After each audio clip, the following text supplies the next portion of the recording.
Alam mo yung na-realize ko? Most people don't actually want to be the best trader in the world. Parang ako.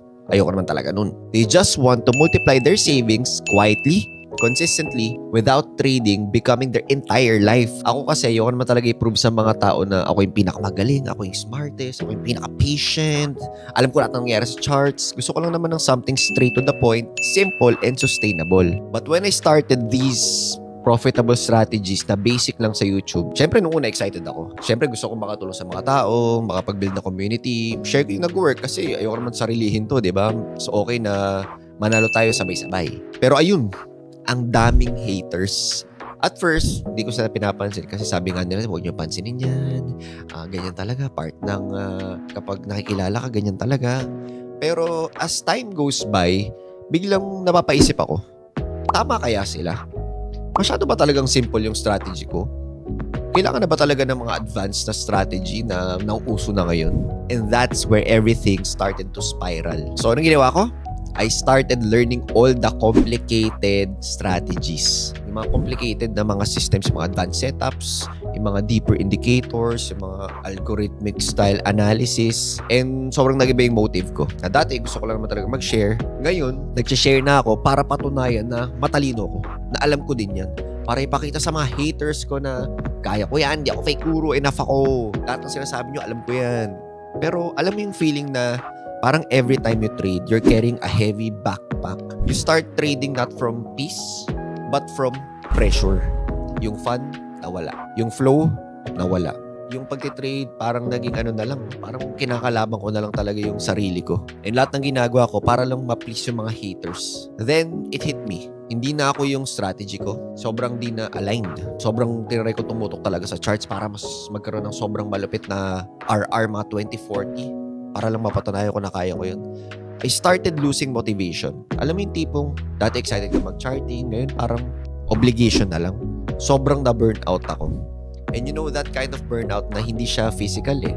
More on mental and spiritual talaga. Again, sobrang di align kasi talaga sa akin. Yung success na akala ko meron ako, sobrang nag-fade talaga siya. I even started thinking na baka tsumamba lang ako dati. Baka hindi na talaga, hindi ko na oras ngayon. Oras na ng mga bata ngayon. Sobrang nakakatakot talaga when you start doubting yourself that deep. Lahat ng losses, sobrang pinapersonal ko. Every trade became proof that maybe the haters were right. And the worst part, you start losing yourself while trying to prove yourself. So yun, after weeks and months battling with myself, I had to face one simple truth. Wala naman pala akong kailangan patunayan.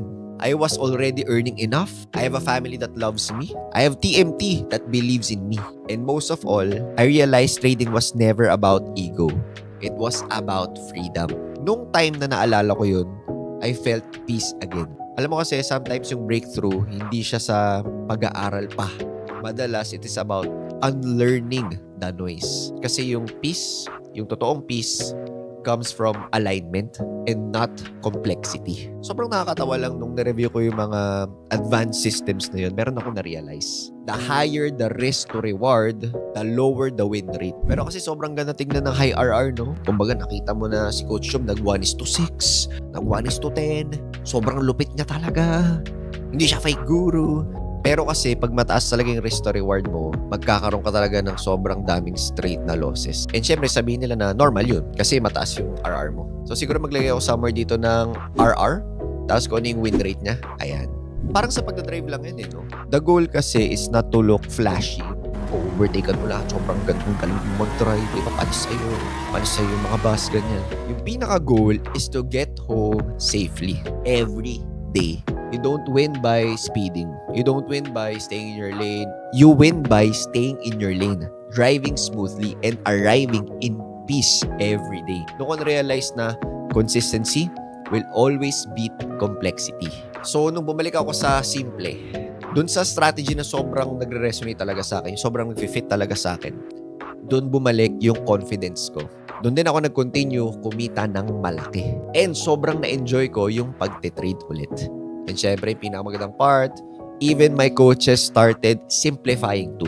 Sila Coach Tim na dati sobrang advanced ang strategy, ngayon sobrang simple na lang. And guess what? his results also skyrocketed. That's why yung mga results ng mga students namin also exploded. Because number one, sobrang mas madali siyang ituro, mas madali siyang execute, and mas madali siyang i-sustain.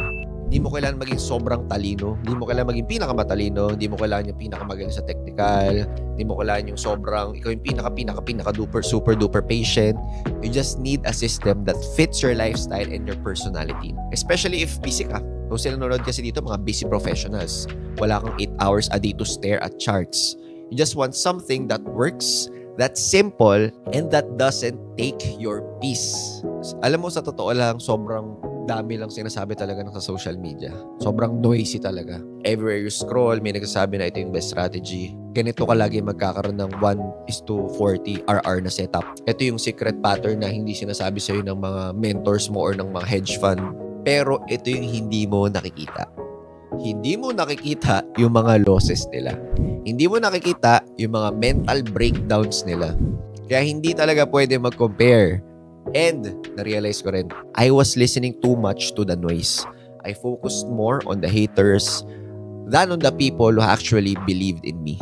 But the truth is, I don't need to prove anything to them. Pinakailangan ko lang matulungan ay yung mga tao na nagigets ako.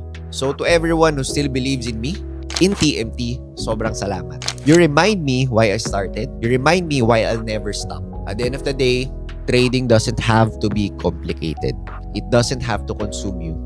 It just has to make sense for you. Pero, eto, simple doesn't mean shallow. Simple means sustainable. And if it buys you peace, clarity, and time for the people you love, that is real success. So, kung nanonood ka nito, tandaan mo lang, hindi mo kailangan magmukhang matalino para maging profitable sa forex trading. Ang kailangan mo lang ay magstay aligned and i-build yung clear, calm, high-performing version of you one step at a time. So ikaw, kung nag-resonate ka sa video na to, if sa kang busy professional na gusto mo talagang i-grow yung savings mo at a simple and sustainable way, subscribe ka lang for more videos like this. Again, this is Job Zamora from the 30 Minute Trader. Kita-kits sa sunod.